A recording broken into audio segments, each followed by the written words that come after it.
100 మంది మోదీలు వచ్చిన ఆర్టికల్ 370 రద్దు కాదు అన్నారని, కానీ ఒక్క మోదీ తలుచుకుంటే ఆర్టికల్ 370 రద్దు చేశారని Medak MP Raghunandan Rao hot comments చేశారు.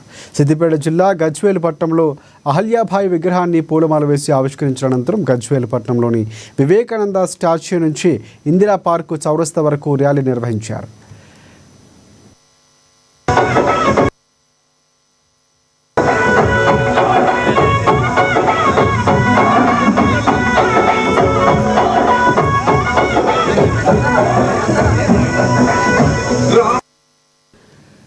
బమోదీ ఆధ్వర్యంలో జనసంఘ ఆవిష్కరించిన రోజున అంత్యోదయ లక్ష్యంగా poorest of the people survey to first అనేది బీజేపీ లక్ష్యమని, భారతీయ జనతా పార్టీ సృష్టించినటువంటి అంశం లేదన్నారు.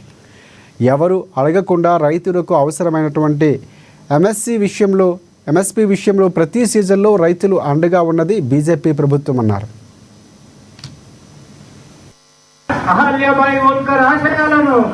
కల్వకుంట్ల కవిత గారు ఇవాళ వచ్చి కవితమ్మ పెద్ద పెద్ద మాటలు మాట్లాడుతుంది. సామాజిక తెలంగాణ అంటే ఏంది చెల్లె, ఎవరు ఎంత ఉంటే వాళ్ళకి అంత ఇవ్వాలని చెప్పారు. జనాభా దామాషా పద్ధతి ప్రకారం ఇస్తామని చెప్పారు. మీరు చేసిన సమగ్ర కుటుంబ సర్వే ప్రకారం తెలంగాణ రాష్ట్రంలో బీసీల జనాభా 50% ఉంటుందని చెప్పారు. మీ నాన్నగారు ముఖ్యమంత్రిగా ఉన్నప్పుడు 2014, 2018 రెండోసారి ముఖ్యమంత్రి అయిన తర్వాత సగం మంత్రిత్వ శాఖలు బీసీలకు ఇవ్వాలి. ఏ రోజు కూడా కవిత బీసీలకు సగం మంత్రి పదవులు ఈ ఆయన మాట్లాడలే. అది వదిలేయండి.